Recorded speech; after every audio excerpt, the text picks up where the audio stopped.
3 April 2021, 71 tahun NKRI. M. Natsir, Proklamator RI kedua. Assalamualaikum warahmatullahi wabarakatuh.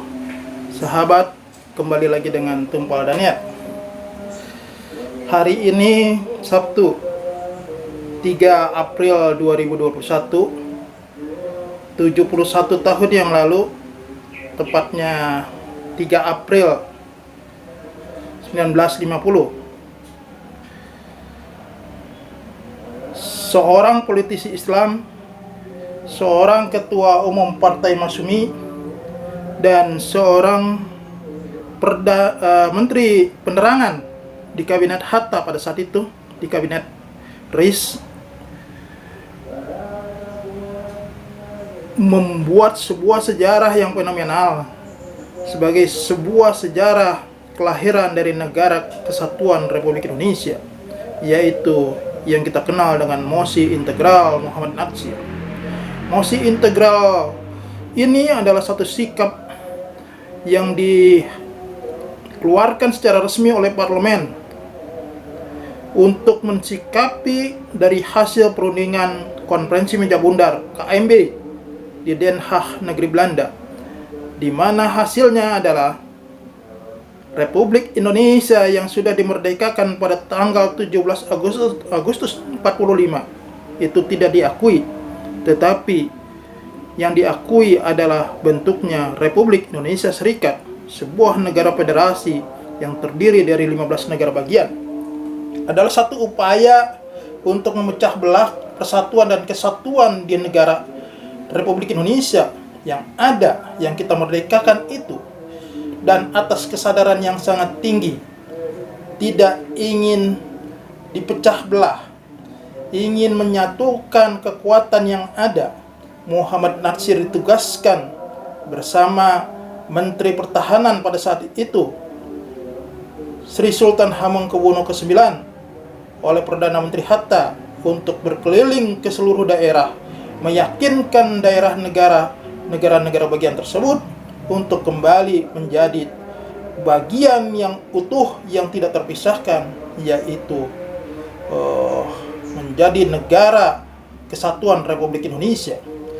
Usaha atau lobby yang dilakukan oleh Muhammad Natsir ke negara-negara bagian tersebut, ke negara Madura, ke negara Jawa Timur, ke negara Borneo, ke negara Sunda, negara Belitung, negara Bengkulu, dan lain-lain sebagainya, itu kemudian diperkuat dengan sikap parlemen yang digagas oleh Muhammad Natsir, yang dia lobby juga partai-partai yang berideologi yang sangat berbeda dengan ideologi Partai Islam Indonesia Masyumi pada waktu itu. Dia berkomunikasi dengan I.J. Kasimo, seorang pemimpin Partai Katolik. Dia berkomunikasi dengan Tambunan, seorang pimpinan Partai Kristen. Semuanya diajak bicara untuk meyakinkan bahwasanya NKRI itulah yang harus diperjuangkan dan RIS itu harus segera diakhiri. Karena itu, keberhasilan komunikasi yang dibangun oleh Muhammad Natsir, baik pada level praktis di dalam pemerintahan negara-negara bagian tersebut untuk meyakinkan kembali bersatu dan kemudian berjuang di dalam parlemen, ini adalah sesuatu hal yang luar biasa dilakukan oleh Muhammad Natsir. Oleh karenanya tidak berlebihan bila mana proklamator kita Muhammad Hatta mengatakan bahwa sesungguhnya 3 April 1950 itu adalah proklamasi kedua daripada Republik Indonesia. Jadi Republik Indonesia yang dilahirkan 17 Agustus 45, kemudian menghasilkan pada tanggal 18 Agustus 45 sebagai negara Republik Indonesia, tetapi pada 3 April 1950 berubah menjadi Negara Kesatuan Republik Indonesia. Pada saat ini kita semua mengklaim NKRI adalah harga mati, tapi kita terkadang lupa terhadap sejarah kita sendiri. Sesungguhnya yang berjasa besar, yang memperjuangkan itu adalah seorang politisi Islam, kekuatan Islam politik yang real dan nyata bagi Republik, yang sangat mencintai negerinya, yang sangat mencintai negaranya, tidak ingin terpecah belah, ingin bersatu, ingin kuat, dan nyatanya hasilnya saat ini semuanya kita menerimanya. Oleh karenanya, marilah kita objektif terhadap sejarah kita, marilah kita jujur kepada sejarah kita, bahwasanya seorang Muhammad Natsir yang kini bergelar sebagai pahlawan nasional, yang kini kita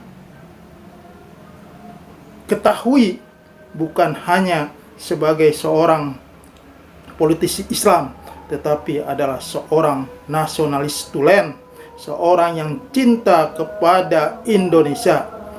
Muhammad Natsir, seorang tokoh dakwah, seorang politisi, seorang negarawan.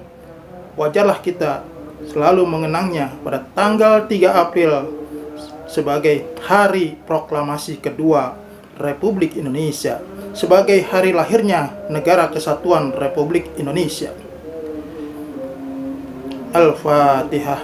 Baik, terima kasih. Assalamualaikum warahmatullahi wabarakatuh.